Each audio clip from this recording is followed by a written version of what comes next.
Xbox Series X has been back in the spotlight this week thanks to a presentation at the Hot Chips 2020 symposium, where Microsoft's silicon architects delivered a fascinating overview of the project's Scarlet Silicon, covering some of what we've discussed already, along with a deeper look into the core components of the SoC and how they scale against the prior generation Xbox consoles. And this is the processor in question. Quite remarkable to think of how many years of research and development has gone into delivering what is undoubtedly an incredible technological achievement. So let's talk video content. I'm going to be going through the Hot Chips presentation, adding some insights to what has been discussed online, thanks to the access I had to Microsoft back in March. I'm also aware of the platform holders' developer disclosures at this point, which always throws up some interesting minutiae, but where I think Xbox deserves kudos is in terms of transparency and full disclosure. We have a full grasp of the system's capabilities because of events like the March reveal and this Hot Chips 2020 presentation. In terms of the Xbox Series X at least, there's no vacuum of information. Nobody's talking about undisclosed secret source features because the firm has laid out its vision for the evolution of gaming technology and all of the tools it's supplying to developers to get the job done. Where we have had questions, there have been full and frank answers to the point where we know just as much, if not more, about AMD's RDNA 2 GPUs thanks to Xbox than we've learned from AMD itself, which is quite a remarkable state of affairs. So this is the Project Scarlet Silicon in its physical fabricated form factor. One of these processors will be soldered into each and every Series X console. And yeah, disclosure, what I like about the Hot Chips presentation is that we have a full annotated die shot of the Project Scarlet Silicon, a roadmap, if you like, of the construction of the chip. Microsoft and AMD refined the design to 360 square millimeters of die area, dominated by the GPU, which by our reckoning occupies around 47% of the entire area. There are 56 compute units on the chip in total, 4 disabled to increase the amount of usable chips Microsoft can pull from the production line over at TSMC. We'll learn more about the GPU from this presentation, and I'll be returning to that later on. Top left and top right, we have the two quad-core Zen 2 clusters. Interestingly, Microsoft refers to them with a Hercules codename in its own internal comparisons versus the last-gen Jaguar. We have just over 11% of die area dedicated to the CPU here, with a total of 8 megabytes of L3 cache across both clusters. That's a significant reduction from the desktop Zen 2 parts, and in line with AMD's own Renoir APU used for Ryzen 4000 laptops and its new OEM desktop APUs. Interestingly, the architects refer to the CPU cores as server class here, and some people kind of thought that Microsoft were associating the Scarlet processor with AMD's EPYC line of server class CPUs. What's almost certainly more likely here is that the CPU will have security features and memory compatibility that allows this processor to operate effectively in the Azure cloud. Going back to the die shot, hardware acceleration for video encode and decode is clearly serious business, along with other multimedia operations, occupying around 5% of the entire chip area. And I wouldn't be surprised if the bespoke audio block is also in there, while the GDDR6 memory controllers take up almost 10% of the space. The rest of the uncore stuff is taken care of with I/O and Fabric. Here's a block-level view that more logically explains how all of the components hook up together, also confirming that the CPU caches on the left there are very much like AMD Renoir. We've got 20 channels on the GDDR6 memory controllers, allowing for up to 560 gigabytes per second of bandwidth to 16 gigabytes of memory. There is flexibility here though. Scarlet dev kits actually ship with 40 gigs of RAM, while I'm sure the Azure cloud servers based on this silicon will also deviate from the retail console design. The role of the processor in the cloud just can't be understated. The chip can operate as a next-gen console cloud chip, or run as 4 Xbox One S consoles under emulation, but you can also imagine that when these servers aren't being used for gaming, they can be deployed as Azure servers running Windows. And I have to wonder, if the chip is validated for Windows, it could end up in a Surface device as well. Maybe even a Surface device with an Xbox console mode if Microsoft really wanted to create some kind of ambitious console/PC hybrid. So, the cost of next-gen consoles is a hot topic, and a large amount of the Hot Chips presentation from Microsoft concerns the challenges in delivering a proper generational leap in performance in a world of rising costs and high prices for key components. And that starts with the silicon, and this table charting transistor counts, die areas and cost over time across the console generations. Unfortunately, Microsoft is coy on actual cost differentials, but you can see the point that's being made here. In actual silicon terms, the original Xbox One, based on a 28nm process, has a larger chip than any other AMD-based Xbox Microsoft has made at 375 square millimeters for just 4.8 billion transistors.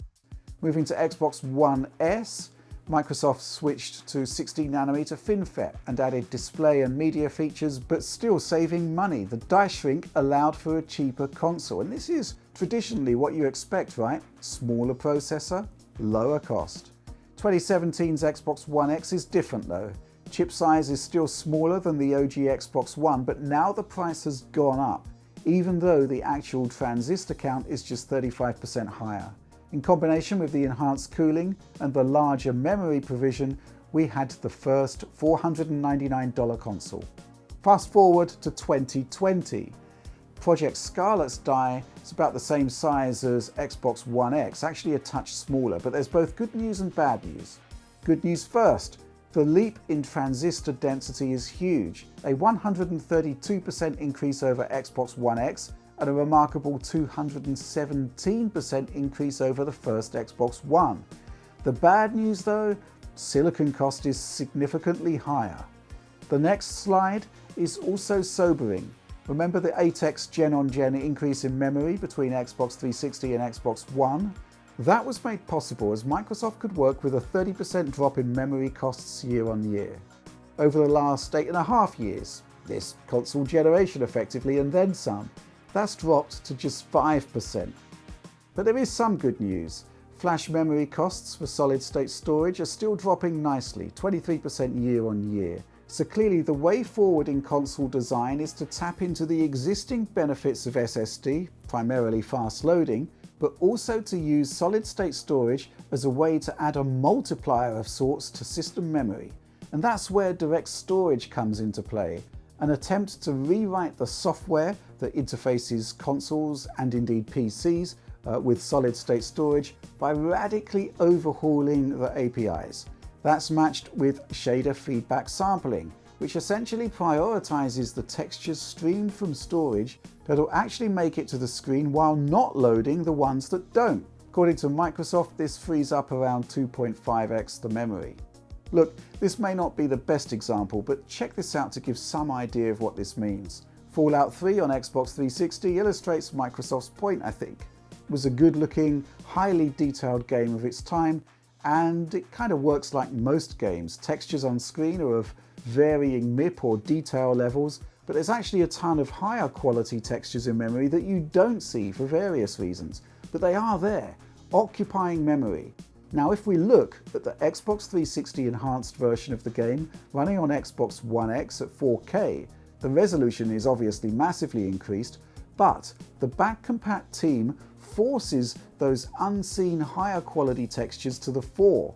They were there all along, but for the most part they weren't being used. So why waste precious memory caching that art if it's not needed? The theory with shader feedback sampling is that it cuts down bandwidth and maximizes memory by prioritizing the stuff that you actually see, that actually appears on screen.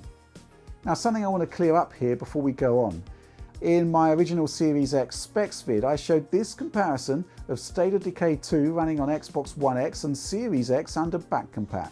Series X is obviously faster, but we're not looking at a revelatory improvement, and nobody said we were. We're not seeing instant loading.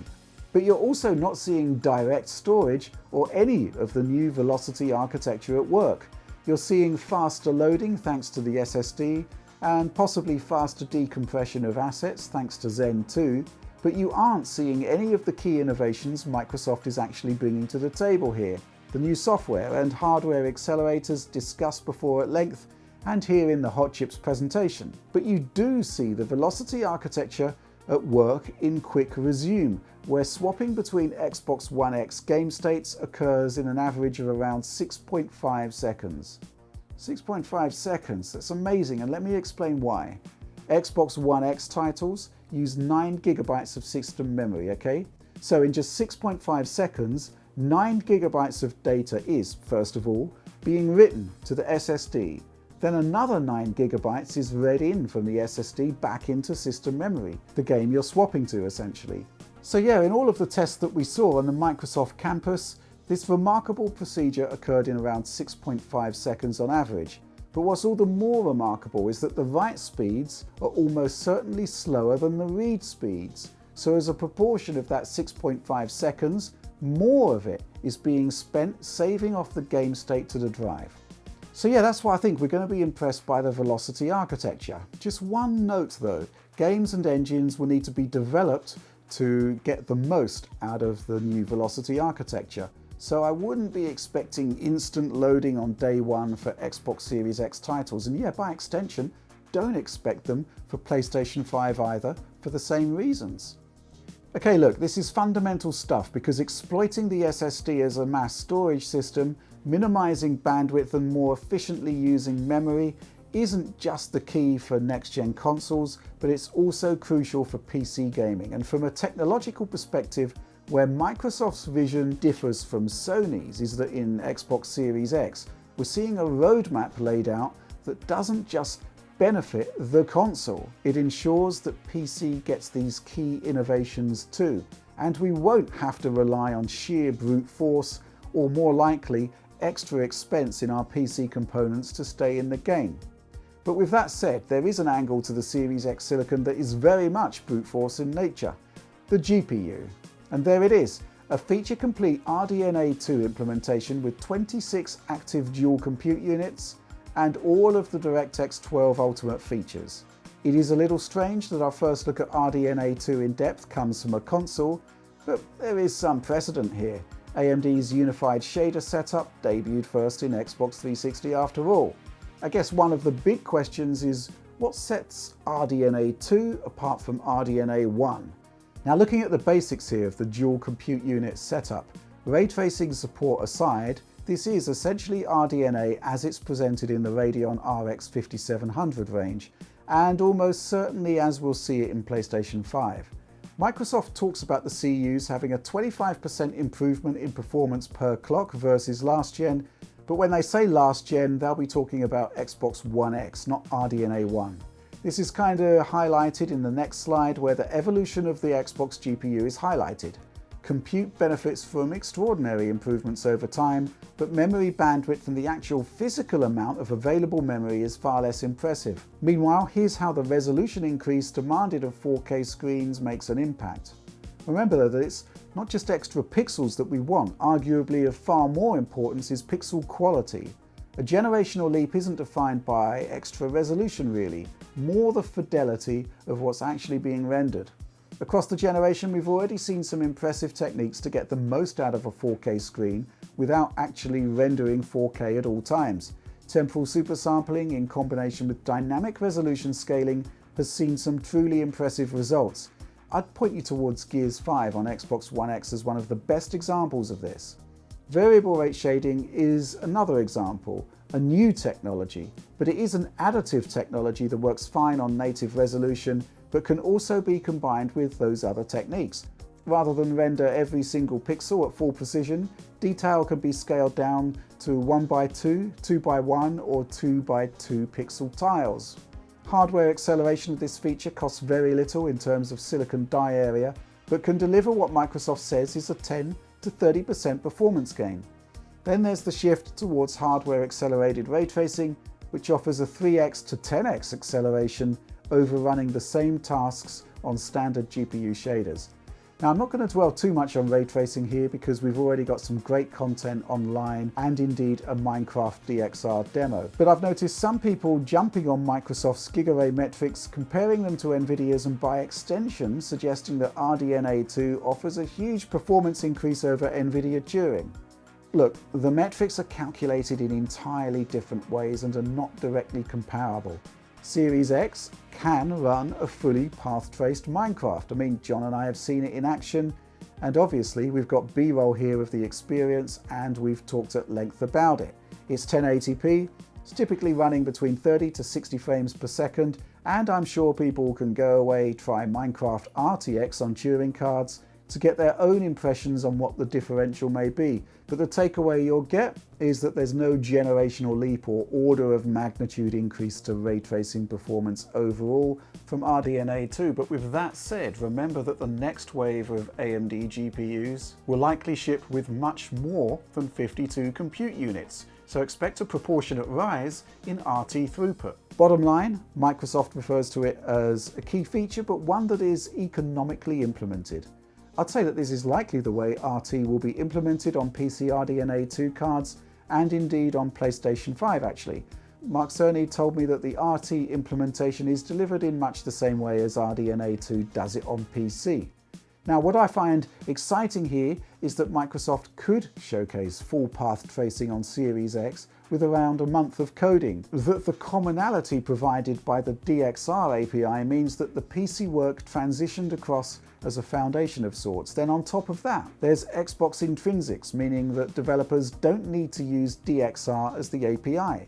They can talk to the metal directly. Meanwhile, on the other side of the fence, we've already seen ray tracing implemented on PlayStation 5 titles such as the new Ratchet & Clank and Gran Turismo 7. The future is bright for this feature, clearly, and obviously rather shiny. A couple of other points, specifically that the Series X is delivering the same power consumption as the original Xbox One, which a lot of people have picked up on and does seem to be suggested in the slides. That will be pretty amazing, bearing in mind that we'd be looking at a leap of 1.3 teraflops to 12 teraflops in the same power window in just 7 years and with just 2 major process shrinks. Again, improved efficiency has been mooted for RDNA 2, and there's been some projection of what this will mean for the upcoming AMD versus NVIDIA GPU bun fight. But let's just look at the physical design of the machine. The size of the Series X box is bigger, the cooling is far more elaborate, the power supply is meatier, the clocks on CPU and GPU are a lot higher. I don't think much can be extrapolated out here in terms of the upcoming GPU conflict between AMD and NVIDIA, except to say that if 52 RDNA 2 CUs could deliver ballpark 2080 class performance on a 2-week port of Gears 5, well, that's pretty good going and certainly sets down an interesting baseline. Final slide here, I guess the most important thing to point out there is the support for machine learning. The Xbox Series X GPU features support for int4 and int8 instructions. And I guess the key feature to point out there is resolution upscaling, where Microsoft has already done some work in conjunction with NVIDIA and Playground Games using Forza Horizon 3 as a basis. As we've been talking about for a while now, NVIDIA's DLSS 2.0 really is leading the charge here in terms of showing how machine learning features can revolutionize resolution upscaling. But these are extensions to the RDNA 2 shaders, not bespoke tensor cores as we see in NVIDIA's architecture. So ultimately, what we got from this presentation was the all-important die shot, which we did see in March but wasn't part of the assets we could share, along with some interesting detail on the thought processes behind the silicon and the challenge of rising costs in the semiconductor business. Look, the days of generational leaps in performance are not over, that's clear. Moore's law is not dead. However, cost per transistor, cost of silicon area, that's going up. Memory prices aren't going down that quickly. Flash memory for SSDs is, but prices relative to mechanical hard drives are still eye-watering. Sony hit the pricing sweet spot with PS4 and PS4 Pro at $399, but the bottom line is that for next gen, someone, somewhere, is gonna have to pay for all of these rising costs. That's just the reality of the situation. I've also been thinking a lot about marketing and presentation. 3D audio, for example. Sony presented an exciting vision for personalized 3D audio with its bespoke Tempest engine.